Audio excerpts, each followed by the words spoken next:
Esse podcast é apresentado pela Copastor.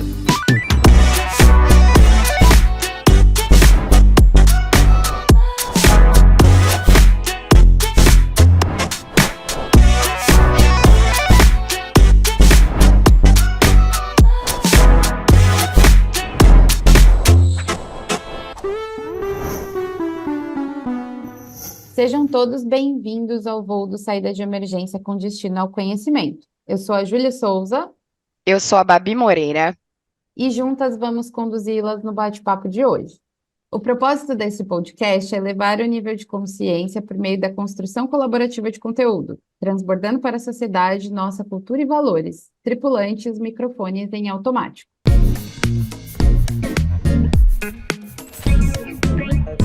O mundo tem sido confrontado com situações que lembram as cenas de um filme de ficção científica.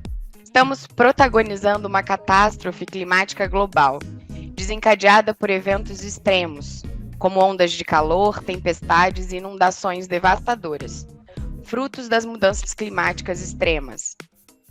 Esse cenário assustador, que a ONU já vem alertando há anos, agora se materializa diante dos nossos olhos. Mais recentemente, o Rio Grande do Sul, que vive a maior tragédia climática da história do estado, onde as inundações trouxeram caos e desespero, e é nesse contexto que recebemos a advogada e ativista social Mariana Ferreira dos Santos.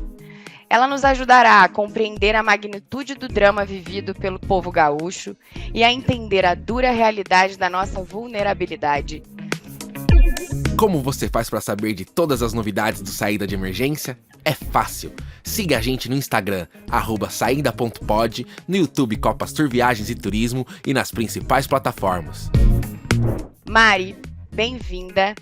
Por favor, se apresenta pra gente e conta um pouco sobre o seu trabalho e atuação. Olá, pessoal. É um prazer estar aqui com vocês, Júlia, Bárbara. Obrigada pelo convite. Eu sou Mariana Ferreira dos Santos, eu sou formada em Direito, advogo já há alguns bons tempos, né? Já estou aí há mais de 14 anos na advocacia, sempre atuando na área de negócios de impacto, gestão de crise, gestão de riscos empresariais, então sempre voltei o meu campo de atuação para esse setor, mas nunca deixei de lado uma das minhas grandes vocações, que é atuar junto ao terceiro setor, né? Eu tenho 2 pais ativistas, né, tanto ambientais como na causa de gênero e negro, e é importante aqui porque muitas pessoas não me conhecem, entender que eu sou uma mulher negra, de cabelos médios, olhos castanhos. Estou aqui vestindo uma roupa cinza, uma blusa cinza, e uso 2 brincos longos prateados. Então, minha autodescrição para quem quer entender um pouquinho melhor de quem é essa pessoa, quem é essa Mariana. Nasci em Porto Alegre, né? Mas atuo junto a uma empresa de auditoria para a área de compliance, gestão de riscos e ESG no Brasil e alguns lugares aqui na América. Então, é um prazer estar aqui com vocês. Espero que a gente tire bom proveito desse papo. Sim, Mari, obrigada aí até por aceitar nosso convite. A gente sabe que é um momento super delicado para vocês aí, mas a gente achou super necessário trazer você com a sua atuação aí para contar para a gente um pouquinho do que está acontecendo, tá? Então, assim, já introduzindo nas perguntas, né? Nessa primeira parte, a gente queria que você contasse para a gente, né? Antes da gente se aprofundar aí em tudo que a gente está vendo nas notícias, nessas causas que essa inundação está ocasionando, eu queria que você contasse para a gente um pouco aí, de uma forma prática, né? O porquê que isso está acontecendo, né? A razão de tudo isso, né? Quais são as raízes desse problema ambiental que a gente está vivendo, que aí a gente entra depois para as consequências que a gente tem sobre isso. Conta pra gente, por favor. Então, Júlia, o problema é muito mais complexo, né, do que localizado só aqui no Rio Grande do Sul. Claro que o Rio Grande do Sul foi uma ponta de consequências de um problema muito maior que nós enfrentamos enquanto humanidade, né? Um grande desafio que é lidar com as consequências do aquecimento global, né? Que por si acaba fazendo com que a gente tenha essas questões climáticas muito mais extremadas, né? Cada vez mais a gente vai ter secas mais intensas e chuvas mais intensas, né? E isso prejudica não só o mundo, mas também aqui trazendo um pouco para o contexto do Rio Grande do Sul, o nosso estado, que é um estado que sobrevive muito de sua produção agrícola e também industrial, né? É um estado que é produtor. E com essa questão do agravamento dessas questões climáticas, a gente tem aí um impacto muito maior, não só econômico, mas também, de fato, na vida das pessoas que sobrevivem dessa produção, né? Que tem muito dessas atividades cotidianas ligadas à indústria e também ao agro. Então, acaba toda essa questão climática, né, acaba interferindo na vida das pessoas, mas também dos animais, que também foram muito impactados, e da economia em geral, no Brasil. Então, a gente tem aqui só uma pontinha da consequência de uma economia que utilizou de uma forma muito intensiva os nossos recursos naturais, né, como seres humanos, não estou falando só do Rio Grande do Sul, mas estou falando uma perspectiva mundial, e que agora colhe as consequências desse uso indiscriminado de todos os recursos naturais do nosso planeta.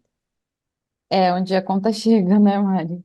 Infelizmente, a conta chega e eu acho que aí a gente vai depois nas próximas perguntas se aprofundar quem que mais sofre com essa conta, né?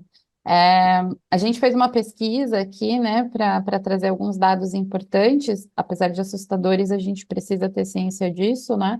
Segundo a Defesa Civil Estadual aí do Rio Grande do Sul, as inundações afetaram a vida de mais de 2,2 milhões de moradores de 471 municípios. Isso corresponde a 93% do total do território do estado, né?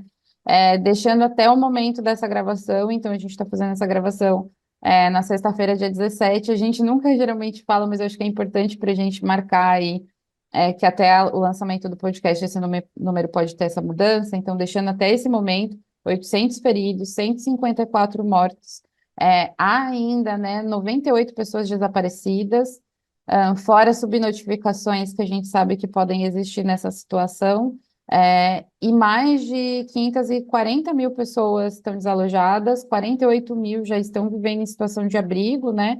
E as perdas materiais totais aí ainda não conseguem ter uma estimativa exata, mas já somam a casa dos bilhões, né? Com danos à infraestrutura, como você falou, né? A principal geração de receita do Estado, que é a agricultura e o comércio, né?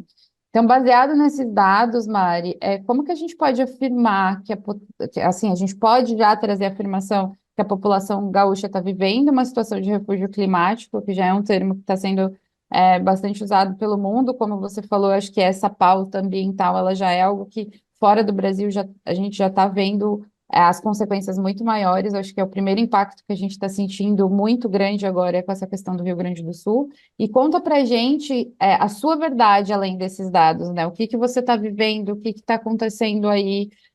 Esse eu acho que é o momento que você vai se aprofundar tudo que está rolando, que aqui a gente vê só um recorte disso, então eu queria que você contasse pra gente. Então, trazendo um pouco, né, porque às vezes as pessoas ainda não conhecem esse conceito de refúgio climático, é importante a gente trazer também um pouco do conceito, né, que são essas pessoas que são forçadas a deixar suas casas, né, suas residências, devido a eventos climáticos.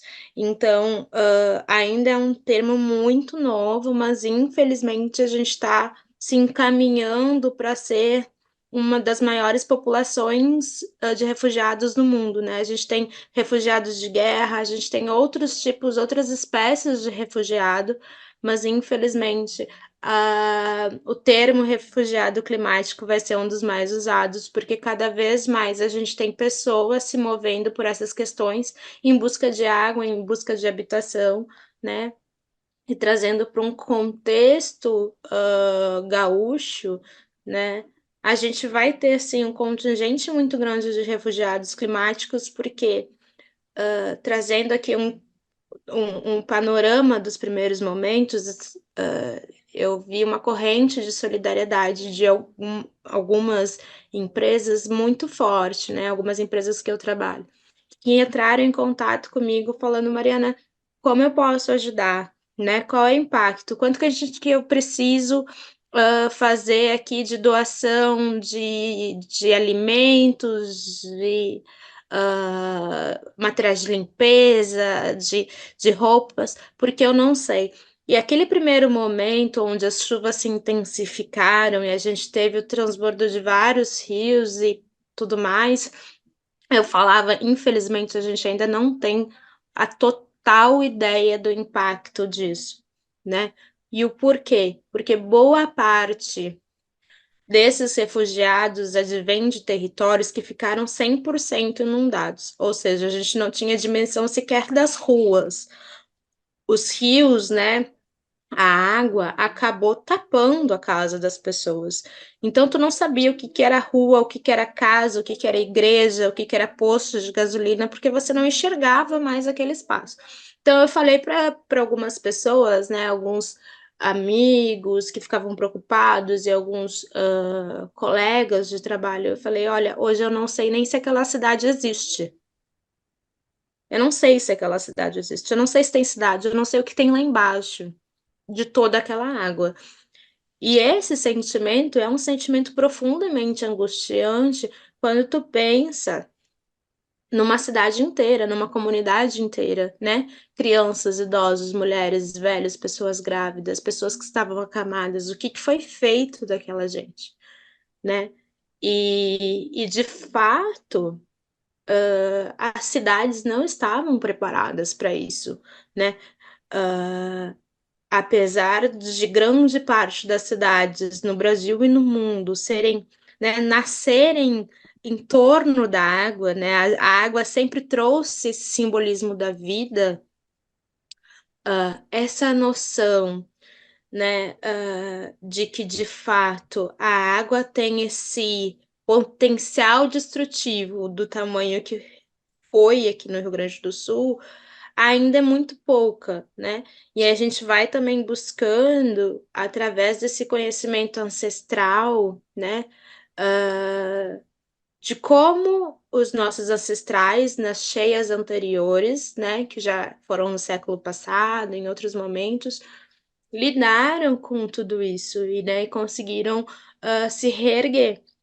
Então, essa dimensão também é um pouco desse resgate, dessa relação que o ser humano tem com do que é, para mim, uma das maiores forças da natureza, que é a água, né?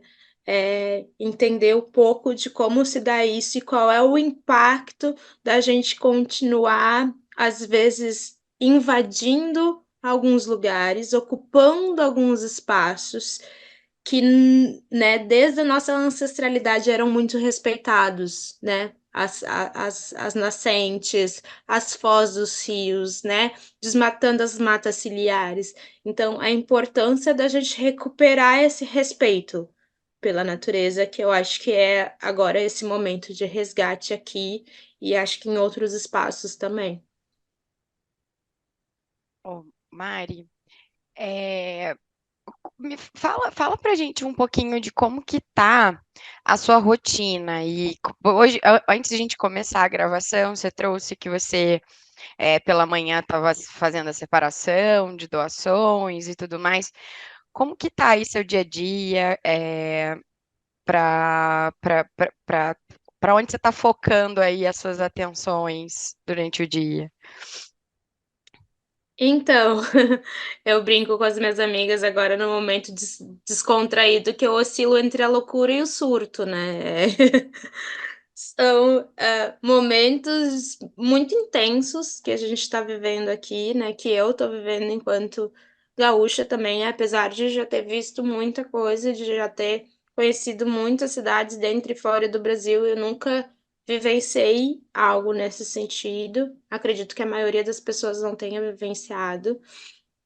E gerir uma rotina, apesar de eu ter cursos de gestão de crise, da gente entender-se preparado, né, teoricamente com uma bagagem boa, de um ferramental bom, porque, né, já estive em grandes crises dentro do país e fora dele, a gente nunca está preparado para estar no olho do furacão, né. Então, de fato, foi muito difícil, é muito difícil, né, a gente ainda tem muitas cidades sem acesso à energia elétrica, sem acesso à água tratada, a gente ainda tem muitas cidades com, dificuldade aqui em conseguir escoar, né, as doações, então, às vezes a gente tem a doação, mas não tem a ponte para chegar na cidade, né. Então, a minha rotina dentro desse contexto, dentro da medida do possível, eu acho que eu tô tentando reaprender a lidar com tudo isso, né. A entender que nem sempre eu vou conseguir contato com aquela pessoa, porque aquela pessoa não tem energia elétrica, aquela pessoa pode não ter luz, aquela pessoa pode estar, desalojada. Entender que nem sempre eu vou conseguir, né, às vezes eu tenho muito alimento numa cidade, não vou conseguir transportar esse alimento para outra, porque a gente não tem ponte, a gente não tem, como evacuar uma cidade, por exemplo, a gente teve uma cidade aqui da região metropolitana que acho que ficou muito famosa aqui nos noticiários nacionais, chamada Eldorado. Eldorado tem cerca de 38.000 habitantes. E ela foi 100% inundada. E aí a gente fica pensando: como tu evacua 38.000 pessoas? Sim. E qual é o critério de evacuação de 38.000 pessoas, né? Porque, de fato, a gente não tem grandes embarcações que comportam isso. E, de Uhum. fato, a gente não tem nem acesso a esse tipo de embarcação, né? As cidades não têm acesso a isso, né? Os grandes navios do Brasil estão longe do Rio Grande do Sul, não é um local onde, de fato, na região metropolitana comporte um navio desse tamanho. Então, como é que a gente evacua todo mundo? Estou trazendo o exemplo de uma cidade dos mais de 400 municípios que foram impactados. Então, entender que, de fato, eu estou falando com vocês, mas está o tempo inteiro passando helicóptero de resgate na minha casa, porque eu moro de um lado do Guaíba e a cidade de Eldorado é na minha frente, é do outro lado. Eu moro a poucos metros do rio. E, de fato, ficar num contexto de trabalho, mas 100% com a mala pronta, porque qualquer momento a gente pode ser evacuado, né, então a gente fica cuidando no mapa ali, área de evacuação, ampliando, chegando perto da tua casa, realmente dá uma ansiedade, né, nos tira o sono de entender que a qualquer momento é isso, larga tudo, pega a tua mala que já tá pronta e eu tenho que sair. E eu tenho que dar graças a Deus que eu tive tempo de fazer uma mala, porque muita gente nem isso teve. Então, lidar com esse contexto, lidar com essa rotina de o tempo inteiro, tu não saber, um mínimo de segurança para amanhã. Hoje eu estou despachando, né, como eu falo para vocês, hoje eu estou despachando caminhões para determinados lugares, né, eu estou aqui como uma das gestoras, pro bono da CUFA, né, então consegui doações, consegui mandar para alguns lugares, tudo mais. Tem lugares que eu despachei caminhão hoje, choveu amanhã, não, o motorista me Uhum. liga e diz: "Olha, aquela ponte que você tinha traçado a rota, ela não existe mais". E aí o que que eu faço, né? Ou: "Olha, eu queria chegar nessa cidade, mas está totalmente às escuras e a estrada não é mais não tá no mesmo lugar". Que aconteceu também, né. Então, tem que resgatar uma pessoa, alguns pedidos de resgate, que, né, a CUFA não estava fazendo especificamente isso, mas a gente recebia, né, eu recebi alguns pedidos de resgate. Ah, beleza, eu tô no endereço X, tá, mas como é que eu vou saber esse endereço se ele tá totalmente tampado? Qual é o acesso da rua? Aí tu tá pedindo um pedido de socorro, mas você não consegue ver a rua para mandar o resgate, né? Então, eu tô em cima de um telhado de uma casa amarela. Bem, beleza, eu não consigo ver a casa e mal consigo ver o telhado. Então, tem algumas coisas que a gente, de fato, gera uma angústia muito grande. Saber lidar com isso, eu acho que para mim, assim, enquanto pessoa, foi o maior desafio. É, e nem só isso, eu acho que você trouxe aqui uma reflexão que é importante a gente pensar que em todos esses acontecimentos de catástrofe, seja uma guerra, seja qualquer desses acontecimentos, ele tem um impacto no psicológico das pessoas que é muito grande, né, Mari? Porque que nem você trouxe a questão da sua ancestralidade, é o seu território, é o lugar que você nasceu. Não é simplesmente você trabalhar como gestora de algo que é distante da sua vivência, você fazer essa atuação que você está fazendo em outro país ou em outra cidade, que você vai ter talvez uma frieza para lidar com isso. Você está lidando com o teu território, com o teu chão, com a tua terra, né? Então, isso eu acho que é uma coisa que a gente não tem essa dimensão, né, de pensar nisso.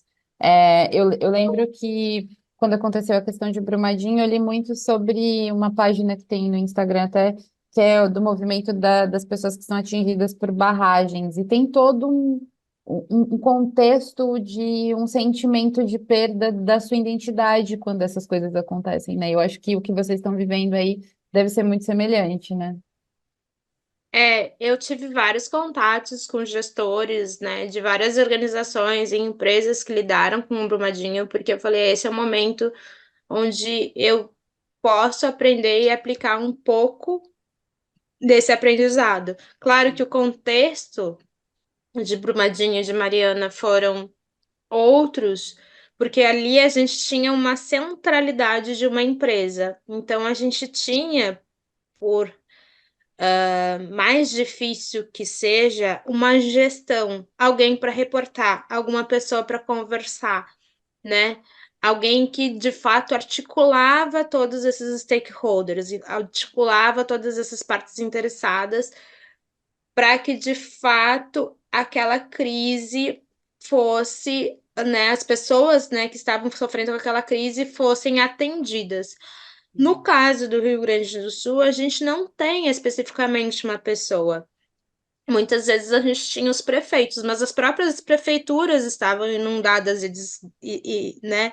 Então a gente não tinha, por exemplo, vou ligar para a Secretaria de Segurança, vou ligar para a prefeitura do meu município para me ajudar. Não existe mais a prefeitura. Então a gente perde muito a referência de onde buscar ajuda, de onde pedir socorro, de como eu posso fazer. E além dessa referência, dessa identidade que tu trouxe, Júlia, que é muito importante, aquela identidade como território, a gente perde identidade como pessoa. Por quê? A gente não tem mais os cartórios de registro de nascimento e óbito. E aí, se eu perdi a minha identidade, eu tenho que pegar e tirar uma certidão de nascimento. Onde eu tiro? Não tem.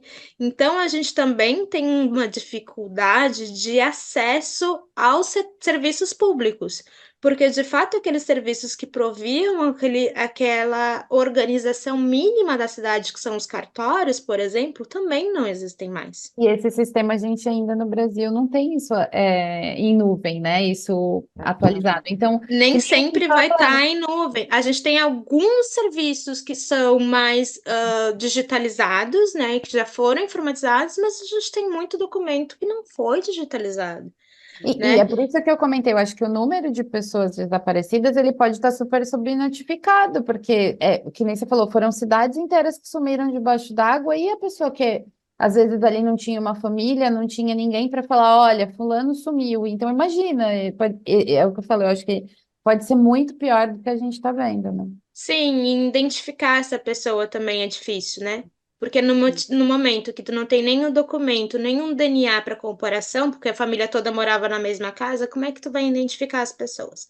Então é muito mais difícil esse serviço, E, por exemplo, em casos como a gente teve de desastres locais, não estou amenizando a tragédia de Brumadinho, Uhum. mas lá a gente pelo menos ainda tinha alguns familiares.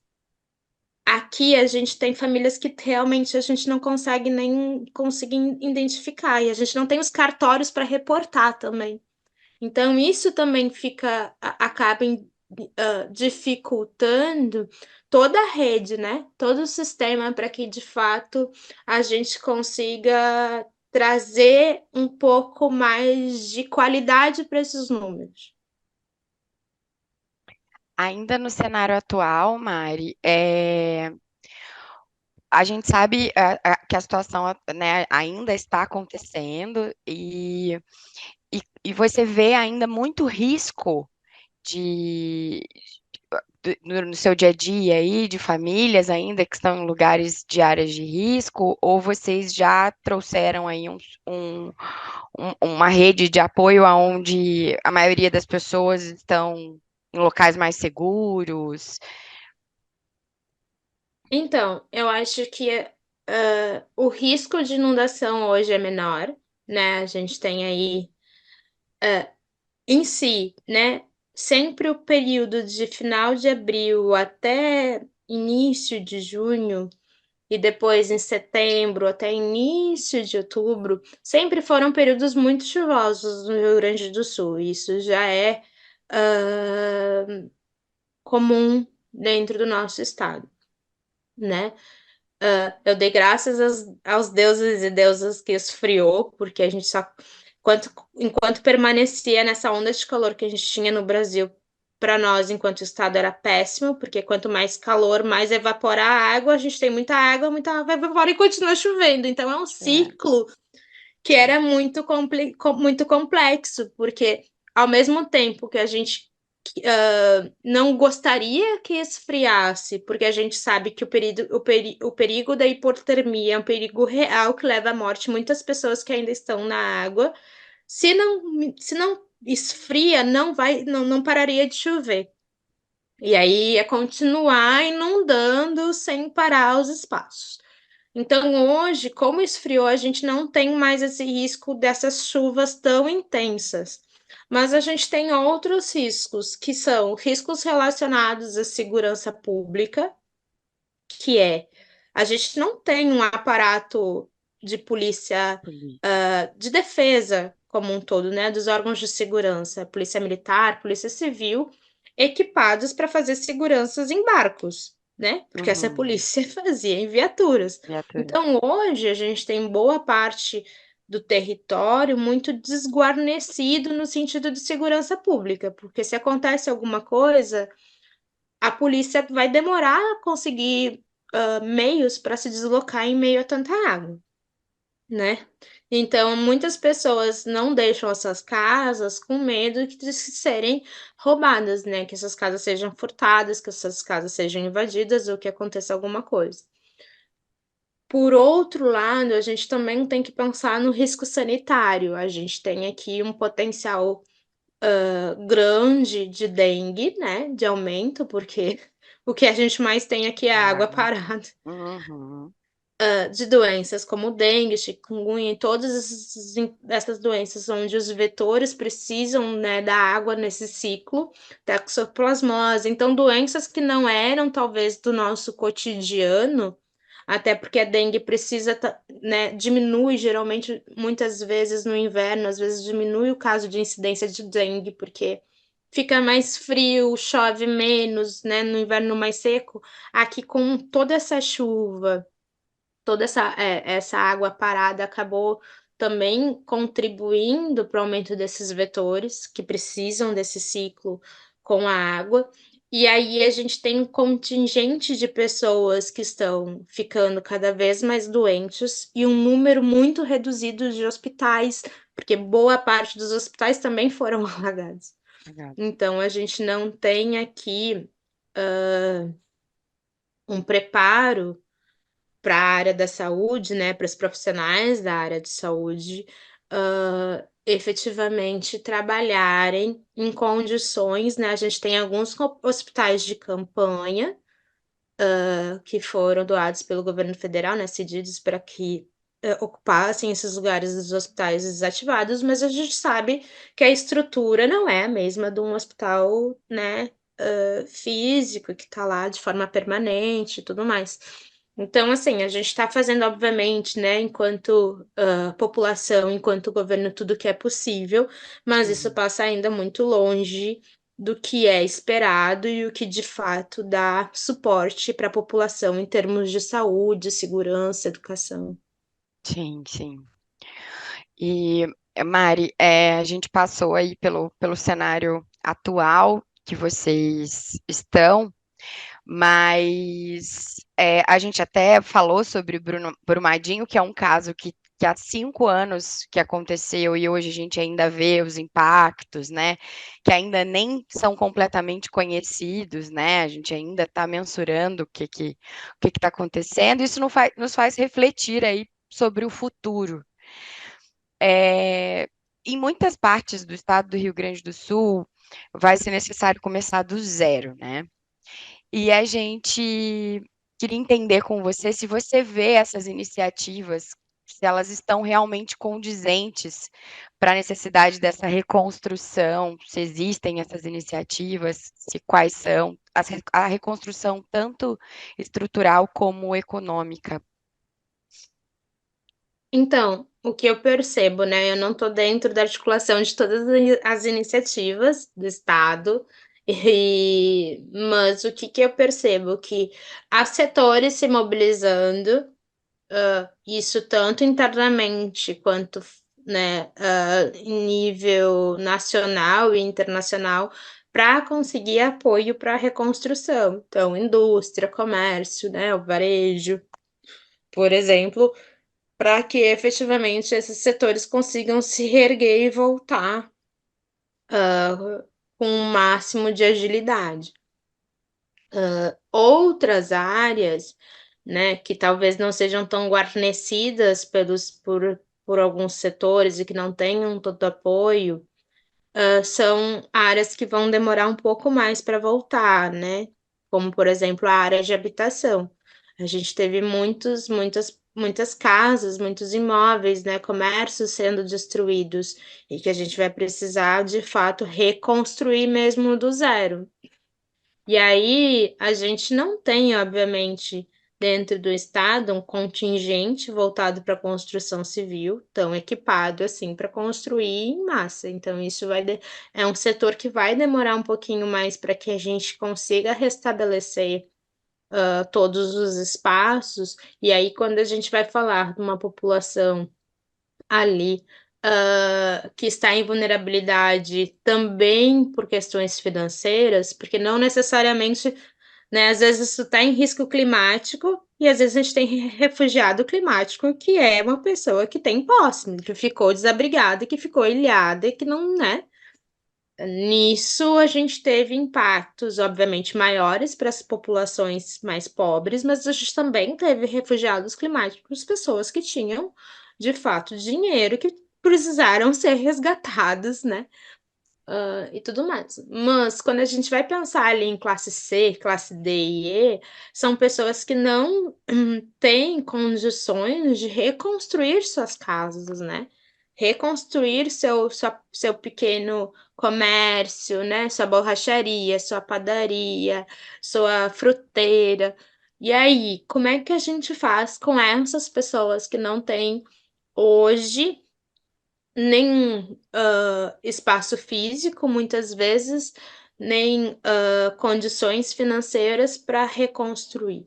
E aí eu acho que isso a gente entende que todos os setores foram impactados, mas eu acho que esse é um dos maiores desafios, né? Aquele micro e pequeno empreendedor que vivia, né, da sua lojinha, que vivia do seu pequeno comércio, que vivia da sua prestação de serviço, né?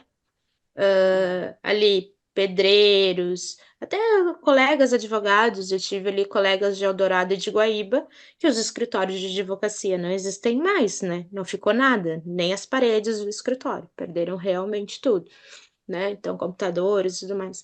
Como a gente faz para a reconstrução de tudo isso? E aí é um lugar onde a gente vai, que é muito mais estratégico, né? De pensar num plano de reconstrução, e aí que envolve aí multi-stakeholders, do que efetivamente só dinheiro, né? Só o abrigo ou só a doação. Só isso não vai resolver o problema dessas pessoas. Mari, eu lembro que no papo que a gente teve, né, antes de, até foi quando a gente conversou aí off-topic do podcast, foi outro papo, você contou que algumas empresas e pessoas ali que têm uma atuação legal estavam tendo algumas iniciativas que seriam importantes para esse retorno. Uma delas você comentou sobre uma empresa de limpeza, de faxina, que iria nessa baixa d'água ajudar com essas limpadoras de alta pressão, a recuperar colchões, a tentar recuperar móveis para diminuir a geração de lixo, né? Eu acho que você trouxe ali alguns cases e falou muito sobre o fundo comunitário que você está atuando aí também em parceria. Eu queria que você contasse para a gente um pouco dessas iniciativas, pensando em até trazer ideias para as pessoas no futuro de como elas conseguem ter ali alguma atuação legal para poder apoiar essa retomada, que vai precisar de muito mais empenho até do que nesse momento, que é nesse momento emergencial, né? Sim, a gente tem algumas iniciativas que são bem interessantes. Eu vou começar falando pela iniciativa do Fundo Comunitário.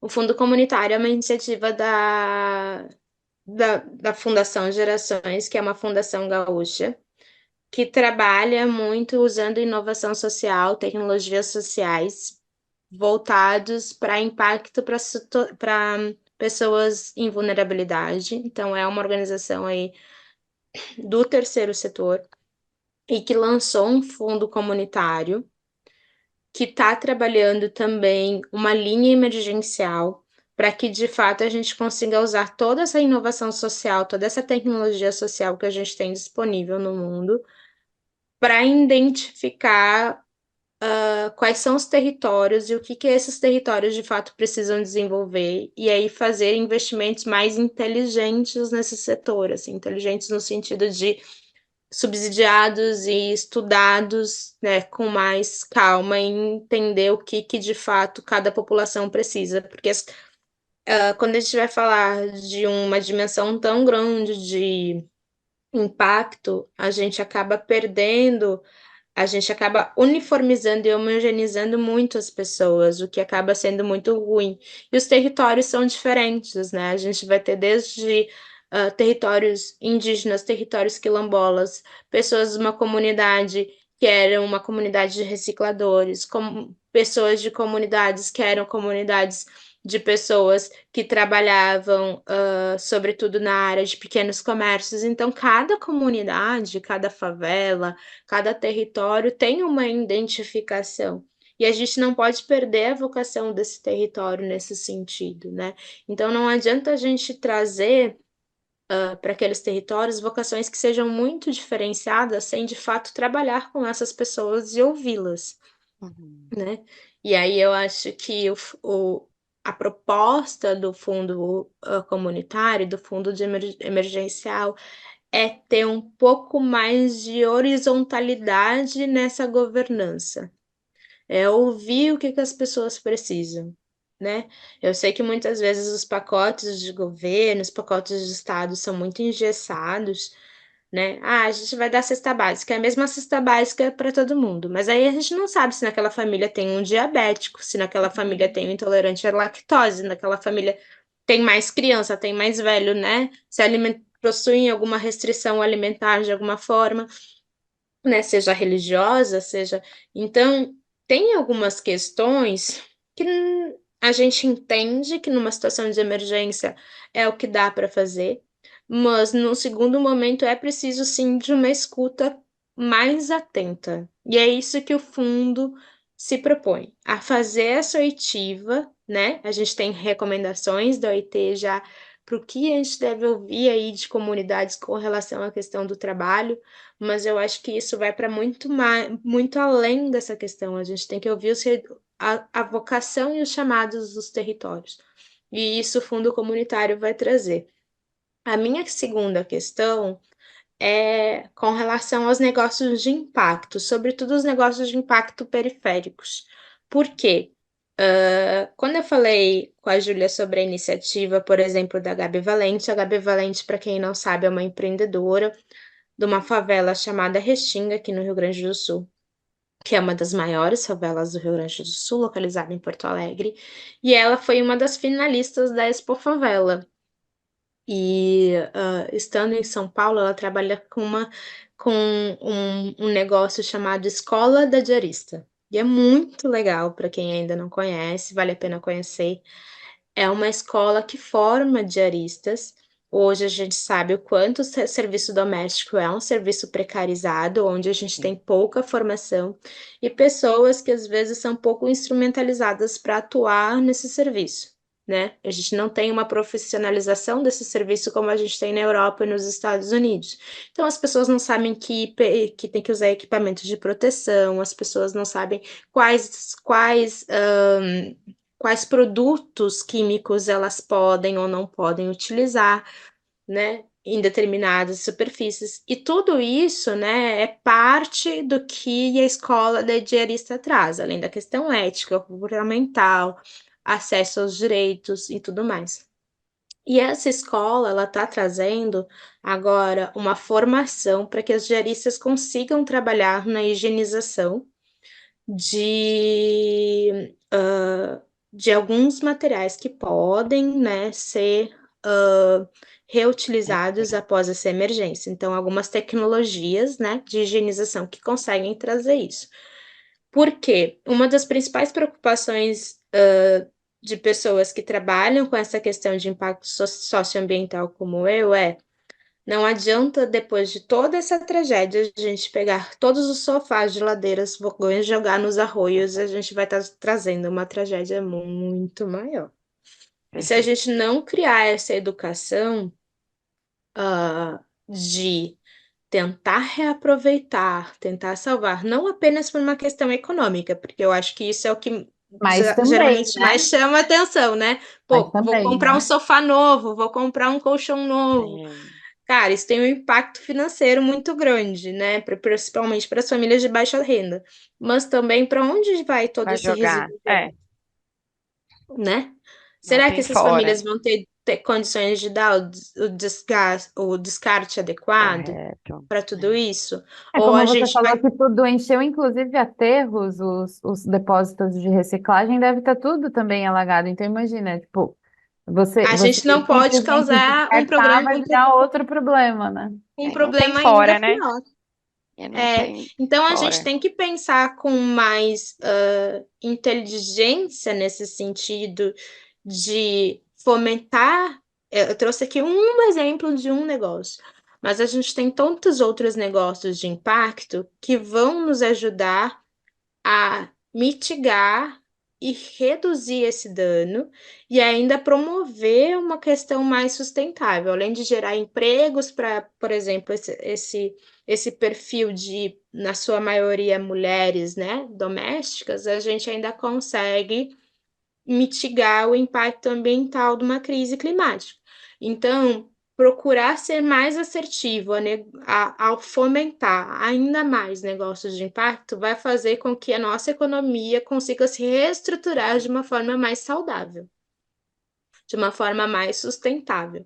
E aí é por isso que eu também estou atuando nessas duas frentes de trazer esse questionamento de qual é o tipo de cidade e qual é o tipo de empresa que você quer ver se reerguendo, renascendo depois de a gente ter passado por todo esse sofrimento e por toda essa crise.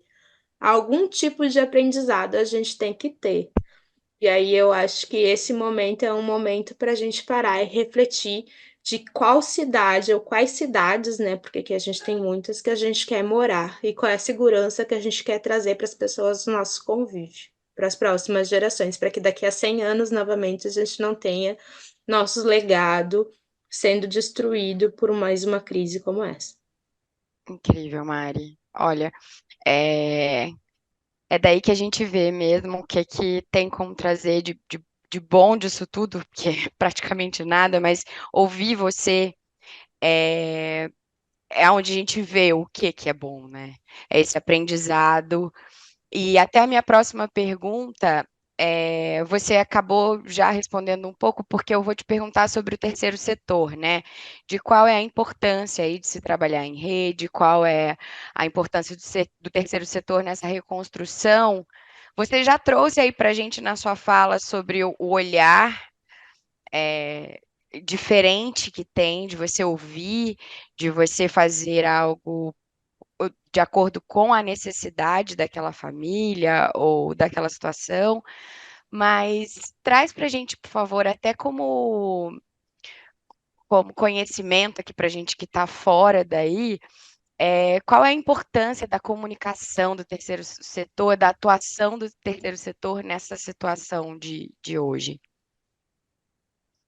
Eu acho que o terceiro. Eu sou apaixonada pelo terceiro setor, né? Eu sou. Tanto que eu falo, né? Acabo trabalhando pro bono porque é paixão, né? Diferenciado, né? Sou apaixonada pelo terceiro setor, sempre estive no terceiro setor,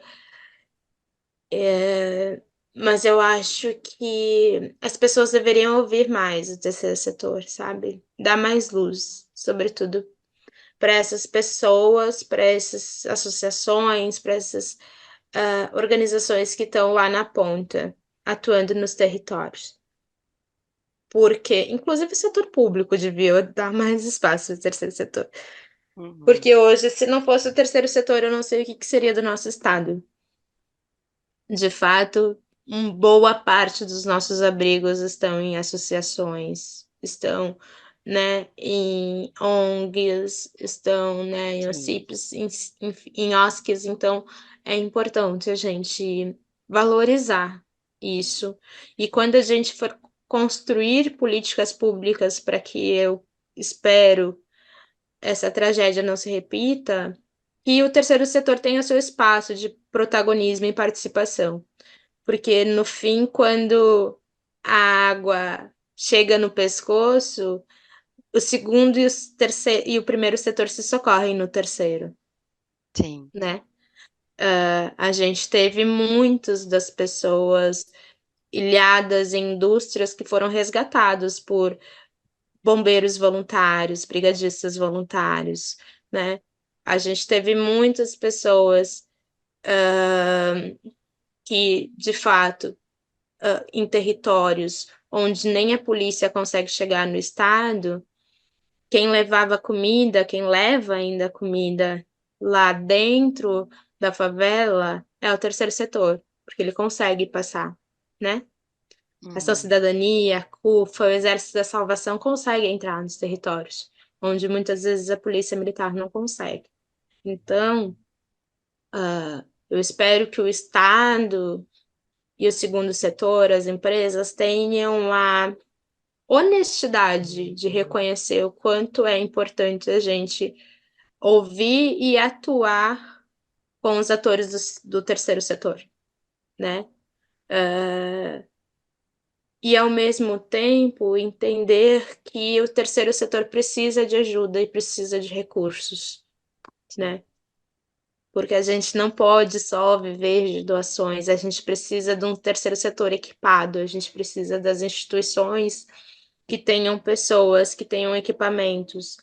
Eu cansei de ver pessoas carregando 20, 30, 50 quilos de doações para descarregar carretas nos ombros. Tu faz isso um dia. Agora tu pensa nisso, uma crise climática por mais de 10 dias. Quem é o ser humano que consegue fazer isso, né? A gente vê voluntários exaustos. Porque às vezes é isso, né? Eu passei por situações que eu lembrei, eu falei, gente, servi marmita para todo mundo, tá? E agora, putz, não guardei uma marmita para mim. Para mim.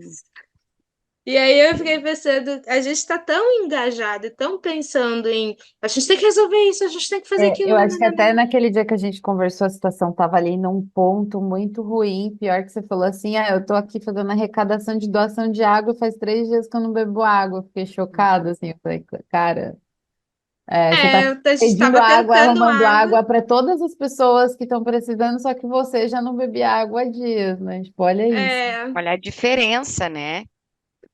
Do serviço, da prestação do serviço, né?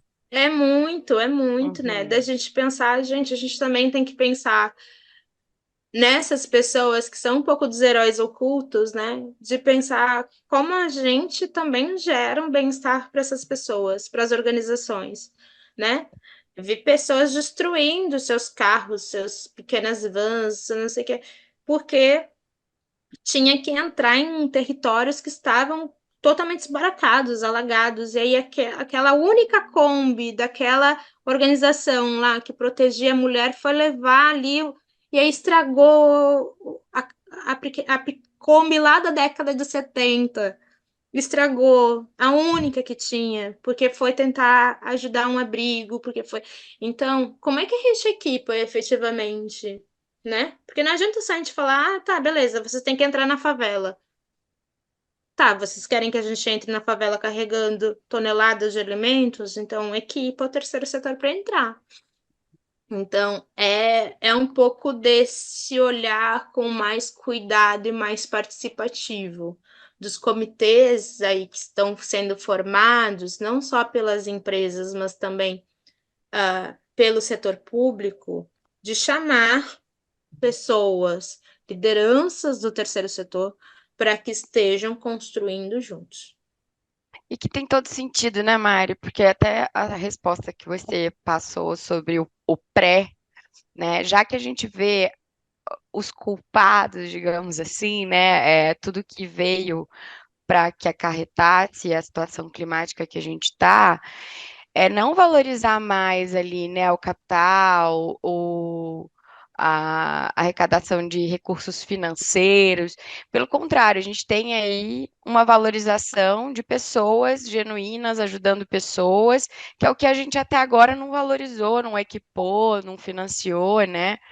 É mudar completamente e fazer diferente a partir de agora, né? Faz todo sentido. Ju, Mari, eu vou para a nossa última pergunta aí, oficial, né? Eu acho que você trouxe falando sobre o terceiro setor de uma certa forma que se a gente for pensar assim, num cenário de filme, que nem a gente deu exemplo no começo, eles são os heróis da história, né?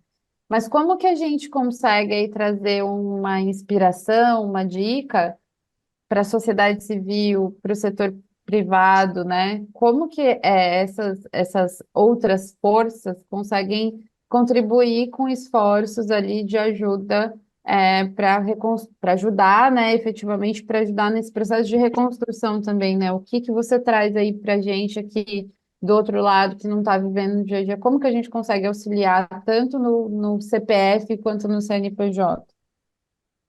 Eu acho que, primeiramente, é uma escuta ativa, sabe? Uma escuta ativa de quem está atuando na ponta, né? Primeiro setor, segundo, terceiro, eu acho que é importante a gente entender